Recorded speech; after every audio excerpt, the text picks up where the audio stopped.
Well, hello, John. Welcome to F22. It's so awesome to have you here. I had so much fun collaborating with you on the We the Creators preset and couldn't get enough. So I'm so happy to be talking with you yet again. Thank you and welcome to the show. Thank you so much, Zach. I'm really excited to be here and yeah, super excited to talk about photos. Yes. Yeah. So for people that don't know you, why don't you just tell us who you are, where you are, the kind of work you do, just to kind of introduce yourself. Okay, cool. So, my name is John Baloy. I am a photographer. I'm an artist. I'm a visual artist. I make work about myself. I also make work about people. I'm a portrait photographer, so I center myself in trying to tell stories about people and also sort of make Black people more especially works of Mm. subjects of works of art. So I try to make art out of people. That's what I do essentially.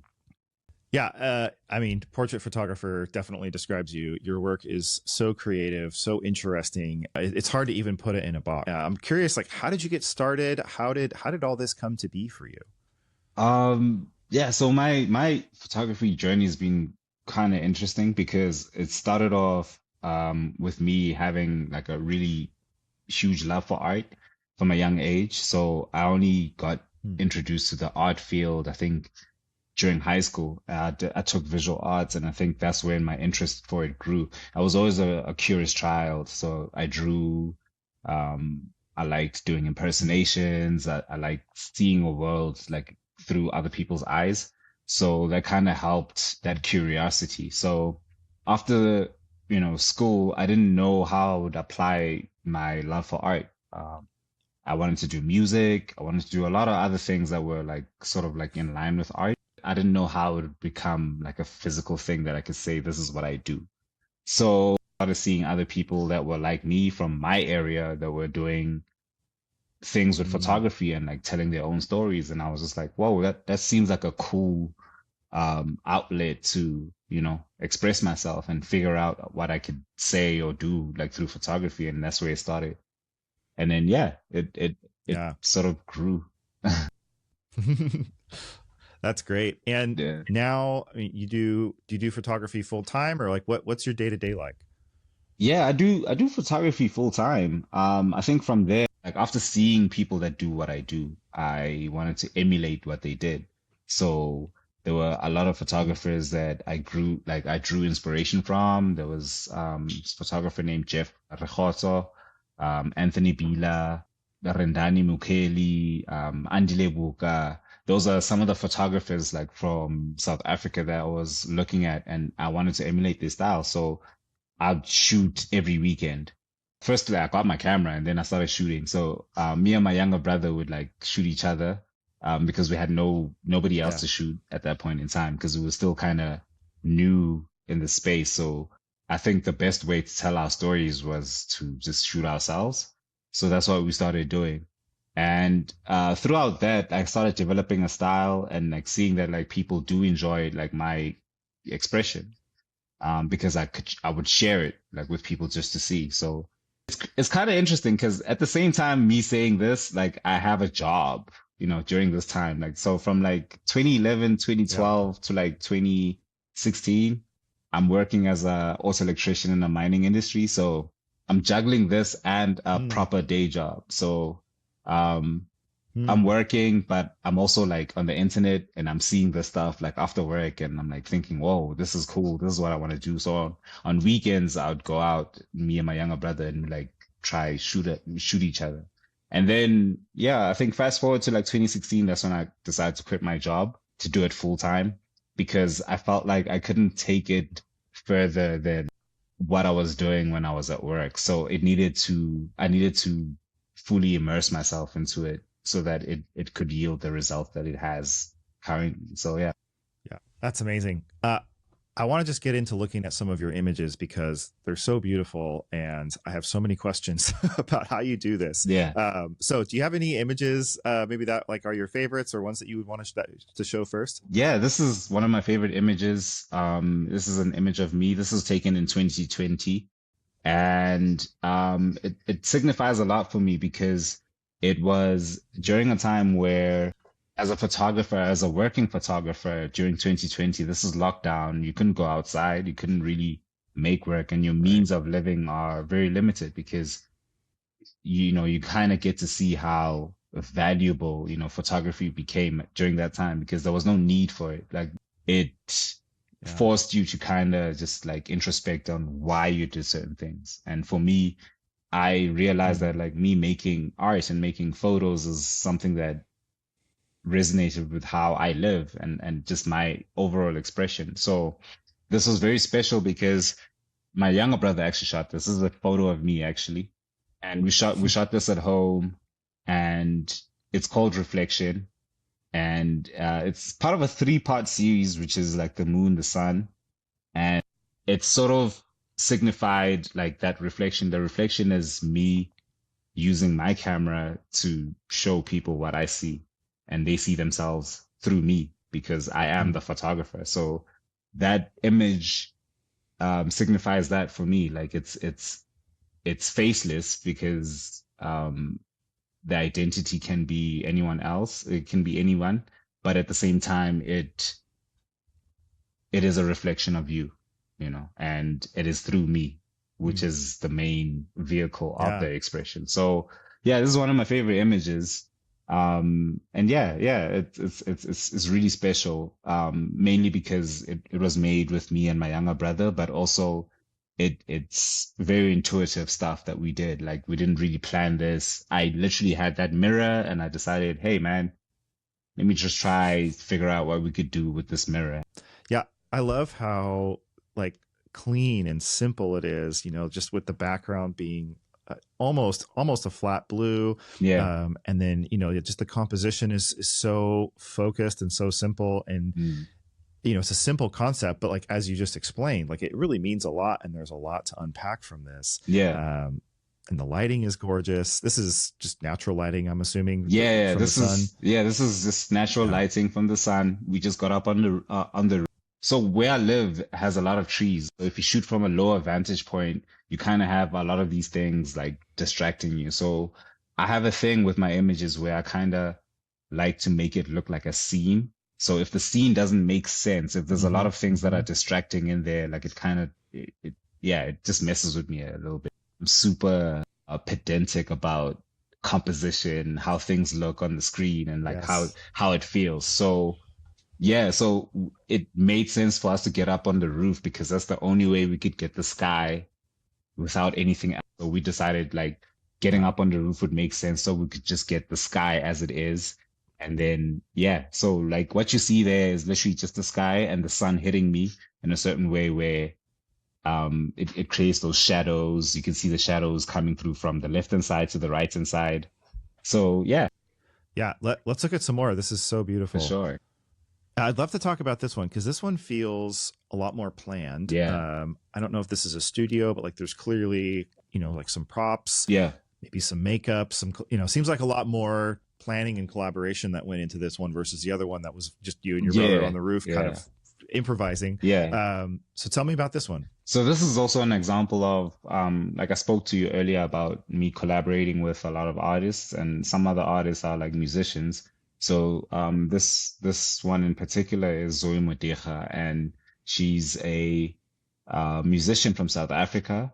And she had Mm. sort of commissioned me to do a shoot for her album art and like some of her press images.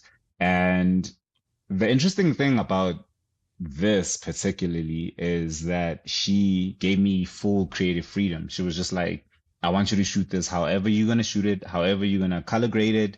This is how, like, she Wow. kind of gave me what she was gonna do in terms of the styling. Neo Serati did the styling, amazing job. And yeah, she just kind of gave me where she was gonna go with it, and then she just trusted me with the outcome of how it was gonna look like. She didn't give me any Mm. boundaries in terms of like what she wanted it to look like. She just knew how she wanted to be presented, and she trusted that I would be able to articulate it visually. So it was shot completely on film. which is also interesting because of Oh, the wow. dynamic range. Yeah, like most of my images are shot on film. It's just that Hmm. I like to stretch the dynamic range just to see what I can pull from the colors and stuff like that. Wow. Yeah. So is this in a studio? Is this outdoors? Yeah, You know, what's the setup here? this is a studio. I can tell Okay. you that the backdrop was white. And Oh, then interesting. I think I just used a gel or something like that at the back, and then everything else Mm, is just me editing. yeah. Yeah. Yeah. To me, this one is so characteristic of your style Yeah. where it's just these insanely bright colors. Just the kind of thing where you're like, how did you even think of that? Like, where does this come from? This is cool because this is also during 2020. So I think the previous image that I spoke about with the blue and this image was probably made within the same week. I think I named it Lemon Grab. It's after I don't know if you know Lemon Grab from Adventure Time. This is an annoying character in Adventure Time. His name is Lemon Grab. This was actually shot during the day outside, Hmm. natural Wow. light, and I literally just have the two lemons in my eyes, just as props, and I had a yellow bandana because it kind of matched the yellow of the lemon. Okay. And then I've kind of been messing around with this psychedelic kind of color flare influence thing for about 4 years now. And it's what has Hmm. come to be my VSCO filter, which is kind of cool because I've been practicing doing Yeah. things like this for quite a while. And I wasn't sure where it came from because most of my influences come from nature. I spend a lot of time looking at nature Hmm. and just being influenced by it. And a lot of these colors seem like they're very arbitrary, but very true to nature, actually. So I think photography is just a vehicle that I use to get the material. And I think the artist part of me is me editing and trying, like coming up with this and making it look like Hmm. this, where it's like, okay, this is something more interesting to look at. It's more dynamic. It's not just a portrait, but it's a bit more enticing, you know. So yeah, Yeah, it was so fun when we were making our preset. I made kind of a more safe version, and yeah, your encouragement was basically to push it farther. And some of the yeah, things that we were doing, I was like, you know, this is creating like artifacts and the yeah, colors. You know, I try not to do that, yeah, but it's your style, and it's so interesting, and you can see yeah, that here. It just creates this really compelling image. yeah, Um, and it seems like you don't just have a preset that you slap on everything. Like the editing is really just as much a part of the artistry as the shooting for you, and it's yeah, different every time. Is that kind of how it is? yeah, for sure. Because being on VSCO as well has been really a cool thing. Because I started using VSCO, I think, as soon as I started my photography career. Like, so when I started being interested in like photos, I started using VSCO as like my main editing software. So I think at that time there was a street etiquette filter. Like I used to be super obsessed with Raj Walker's work. Oh yeah. Yeah, yeah. And you guys had a Yes, street he was amazing. He is is amazing. insanely good photographer, like insanely good. And I think he also Yes. encouraged me to shoot Yes. on film because he's like one of those film Mm, only photographers. So just yeah. seeing that was very inspirational, and I was just like, nah, I want to do stuff that feels, because I feel like with Raj Walker's stuff, like it feels like it has weight, you know, like it's not just like a Hmm. beautiful image that you look at, like it feels like something that you need to look at for a considerable amount of time to be able to ingest what it is that he tried to articulate visually, you know. So having a look was a thing. Like I wanted to have my own street etiquette filter, which looks like Raj Walker. But then it's like it doesn't work with every single image that I create because I create images from a different, Hmm. you know, from different places. Like sometimes, like I said, this is outside, but anyone else who might be looking at it might think that like it was in studio, you know, and this was like broad daylight. So Hmm. I treat my images individually. Like they're not always gonna be the same. Like I treat them however it feels at that point in time. But yeah, everything else is different. I don't just generally like slap a preset. I wish it was that easy. because then, yeah. Yeah, right. Well, yeah, this is an amazing image. Another one I wanted to ask you about is this one. Oh, yeah. I mean, this massive dress and the shiny material and the lighting and everything was just Yeah. so eye-catching. Would love to know what the story with this one was. Cool. So, this one was also one of a a collaborative effort for it to come about. Also a musician. Her name is Leo Mile, and she had called me, I think, a week before she was shooting.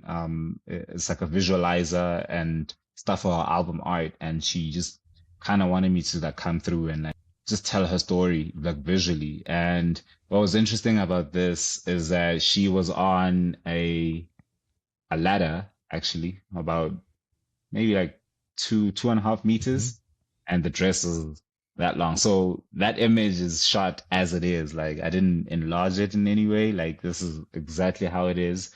She was Mm, on a ladder, and that dress was as big as it looks on the photo. And then the color grading is a mixture of two things. So I like editing my images on Lightroom. That's where I have mm, my presets that are there, like a lot of them that I've created over the years. And then I sort of like find a yeah. tone that works with the colors that are already existing.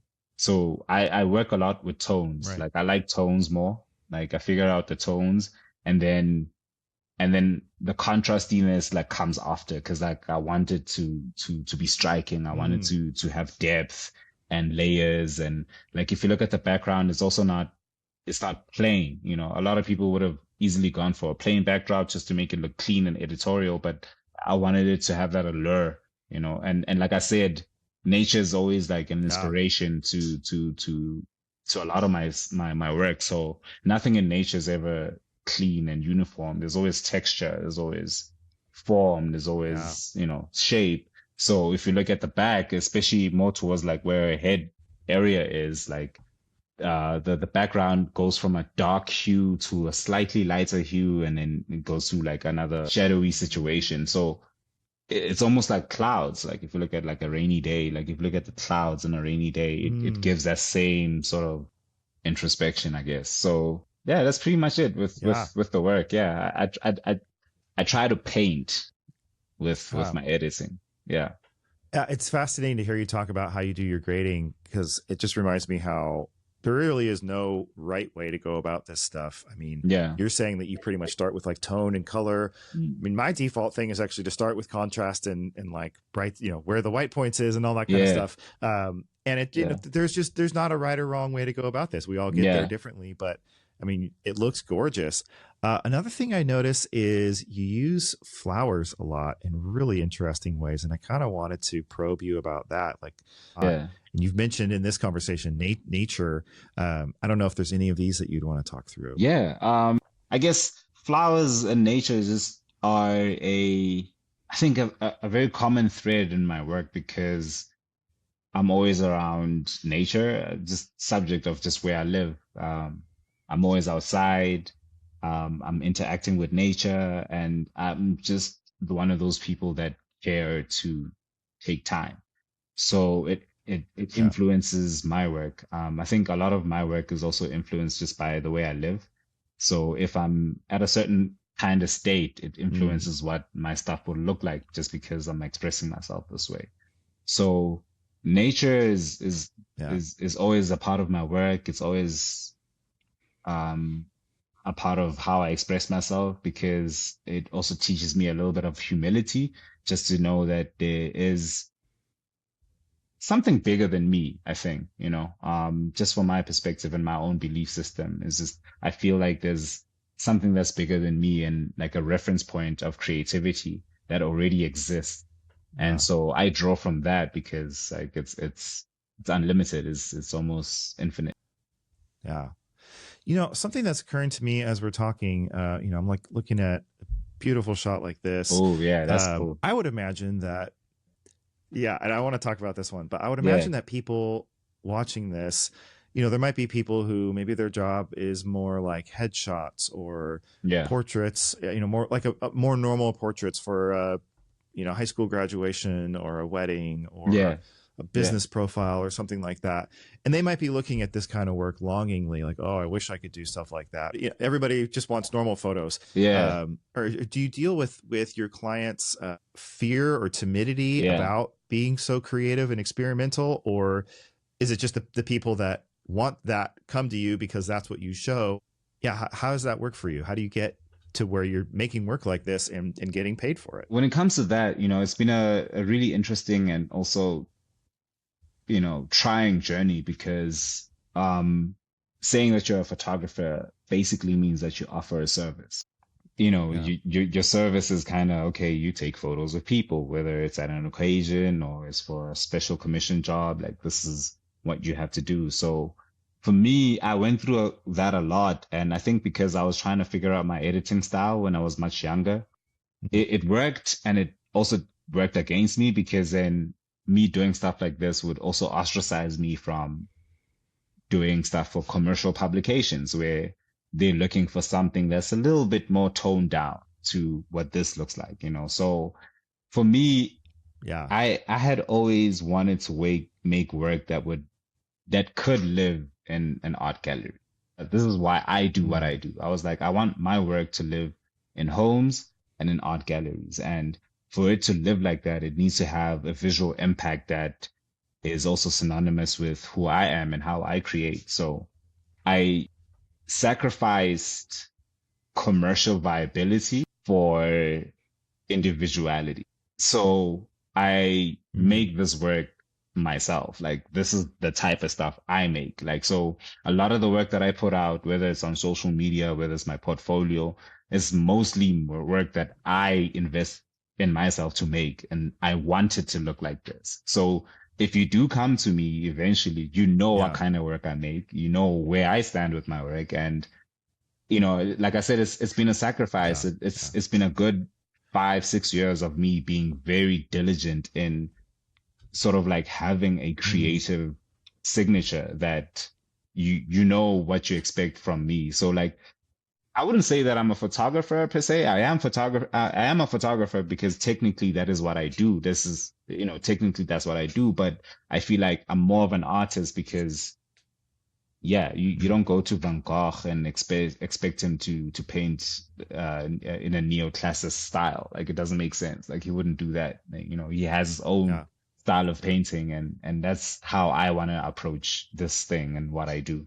So yeah, I think it's Yeah. difficult for a lot of people to maybe see that they can see themselves like this, but this is my younger brother, and I also shared the creative process with this image as well. I literally just sprayed paint on him. Like this is just like old paint that I Hmm. just used a paintbrush on, and I put a red cloth that's the same as a backdrop, and we took this image, and yeah, it was during the day outside, and this is what we could make. But like I said, a lot of the things are just material, and the the beauty of it comes afterwards, where I have to sit with the image and be like, okay, out of these 50 images that I have, like, let me pick the three best that I feel encapsulates the emotion that we were trying to Yeah. do. And then let's try to find those colors that work.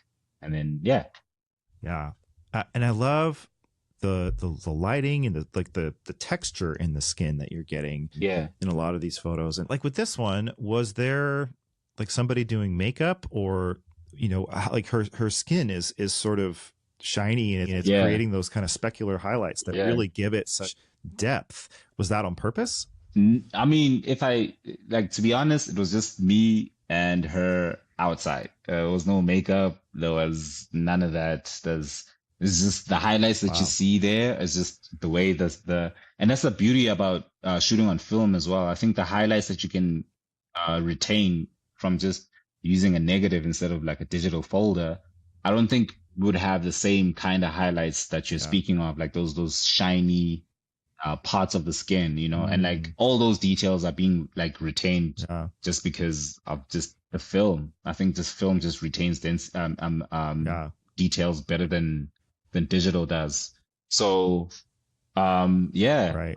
there isn't any trick to this. It's just like I shot this on a Mamiya RZ67. I think I used Kodak Portra 400, or it might have been Gold 200. And then, yeah, if you see the original image, like, yeah, it looks totally different. But yeah, it's just Yeah. editing work, I think. And I think that's where I think that's where my skill set is. I think it's me turning something that could look Mhm. normal into something that's a little bit more interesting to look at. Yeah. And I was going to ask for all the film nerds out there, Yeah. what you're shooting with. So you said the Mamiya and medium format, either Kodak Yeah. films, about a 400 speed. Yeah. Is that pretty much the normal setup for you? I'm currently shooting on this here. It's the Pentax 6.7. Ooh. Yeah, this is my go-to. So this is like my main camera that I shoot on. I also use a Fuji X-H1. Yeah. For digital? Yeah, this is my digital that's great. go-to. Just based on the fact that it has the film simulation, and because I'm obsessed with film, like I needed to look that way. And I like the grunginess, I like the Yeah. graininess, and I'm also shooting on a lens that kind of gives me that same control because it's almost similar to a I mean it's a manual lens. It's almost similar to a film lens in that like everything is like manually operated, the aperture and the focus as well. So it does give me that film feel, so that like there is sort of no differentiation between my work where it doesn't look like it's film or it doesn't look like it's digital. So like I said, most of these images that you'd look at, like you wouldn't tell which ones are film, which ones are digital. So yeah, but yeah, these are my two main cameras. Great. This is my baby. This is the one. This is the one. Yep. Yeah. Beautiful. There's so much creativity in all these shots, and you're just sort of creating something new every time, turning the sky yellow or whatever. It's amazing. Do you ever run out of gas? Do you ever feel like you've run out of ideas and you don't know what to do? Like, is it endless for you, or do you have something that you do to kind of find new inspiration and find new ideas? I mean, that's been me the past 4 months, I think. I kind of felt like I had burnt out. I had ran out of ideas. I didn't really know what else I could do. I try not to like really pressure myself into making something new, but it does get to a point where you don't really have new ideas. And I'm also somebody that doesn't like referencing quite a lot. I don't like looking at other photographers and what they're doing. Like the internet has sort of homogenized everything in the sense that like we all are sort of like one melting pot of information and creativity and sharing.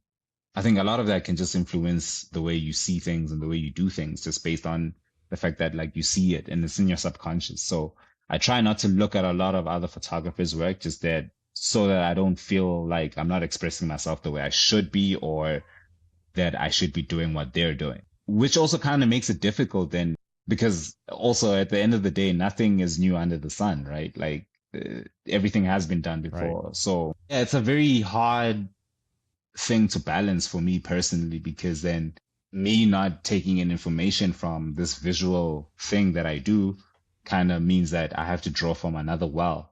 For me, I think how I sort of negate that is just me immersing myself into other experiences that I have never had before, hanging out with different kind of people that do something else that's totally unrelated to what I do. Like I said, I'm a very intuitive artist. I create from the way I feel. Yeah, I think it's a very difficult one, that one. It's a difficult one to kind of manage, Yeah. You said a bunch of things that were fascinating, though, like how with all of us on the internet posting our photos, it creates a kind of homogeny.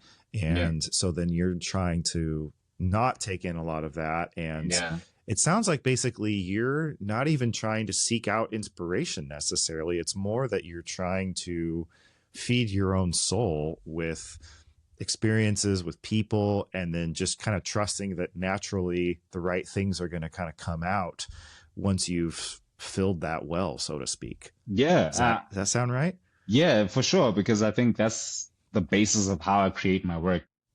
So you are posting on social media. You're on Instagram, you're on VSCO, you've got quite a few followers. Yes. And it sounds like you're in the community, you're a part of the community, but you're not just like obsessively scrolling and looking at a bajillion photos every day. Is Yeah. that kind of how it works for you, or what's it like? Yeah, I do scroll. I'm a scroller. I do like seeing what other people are doing. Oh, okay, okay. Yeah, I do. I think it's also important to not be ignorant to, your surroundings. So I am very much connected to like what my peers are doing, like here in Johannesburg. I'm very much tapped into what they do and how they express Yeah, myself. And I think that's how I yeah. can be able to like separate myself from it because I know what they are doing. I'm very much well aware, Mm, but it's, yeah, there's a difference between you being aware and you consuming. And so like, right. because then if I decided to be under that consumption, then it would mean that I change what I do to fit into commercial, Mm, standards of what everybody else is doing to get yeah, money. Because like I said, a lot of like we don't all do this thing for the same reason. Like, yes, technically I am a photographer because it is a photo that I'm taking, but I don't approach it that way. For me, it's an art form. So I don't necessarily do it for profit. So the reasons why I'm going to do it and how it's going to look might be different from somebody else who, for them, yeah, I need to get I need to get my bills paid and like this needs to feed something. So for me, right. photography is just, Yeah, I would say it's just a language that I can speak that everyone can understand. yeah. Yeah. That makes sense. So it's more about the relationships, the people in your community. You're not looking to it for what's on trend and how should I change my work so that I can make more money or Yeah, get more yeah. likes. Nah, yeah. You're being connected with your community and back to that relational well, Yeah, filling your soul. for sure. I love that. I love that For approach. sure. Um, I want to close this out. Just kind of one parting question. Yeah. For people who are looking to you, maybe earlier in their stage, in their journey, wanting to do the kind of work that you do, is there any advice, any suggestions, any wisdom that you would want to pass on, or even something that you would say to yourself back in 2012 when you were first getting started that you wish you knew now? Man, if I told myself back in 2012, I think I would have told myself to be a bit kinder to myself, mainly just because Mm, of the journey. I think I put a lot of pressure on myself for certain things to like look a certain way, the way I wanted them to look, but mm, it wasn't the time yet. If I knew that I was gonna have my own VSCO preset, um, when I started, I think I would have been more chilled with like just the way I was doing stuff. So like I would have been way more chilled. Like I would have been way more relaxed. But it's also part of the journey, because you expect certain things from yourself and you want things from yourself. But I think when it comes to this, it's just knowing the why. I think that's the best advice I'd give anyone who's a creative person, and especially if they, trying to pursue a career out of being a creative person, is just knowing the why. Like, why do you do this? mm, Are you doing it for money? If you're doing it for money, then you need to find ways to position yourself into getting to that point where it gives you money, because there are, it's not that like this industry doesn't have lucrative options. It does, but also, like I said, knowing the why will propel you further, because then you don't feel like you need to stop because the why stops existing. Yeah, that's my advice. Like, know why you're doing it. And then if the reason surpasses the need, then I mean, you're compelled. it's interesting. You're not the first person who has said basically that they would go easier on themselves, that they would try to just tell themselves to relax and Yeah, to take it, to not put so much pressure. That's a common theme. I think we all do that. So I love that advice. If you're just getting started, looking to John, wishing that you could take photos like him, just trust the process, take your time, and you'll get there. Love that. sure. Thank you so much, John. This has been wonderful. Always love talking with you. You all should follow John on VSCO. Just John Baloy.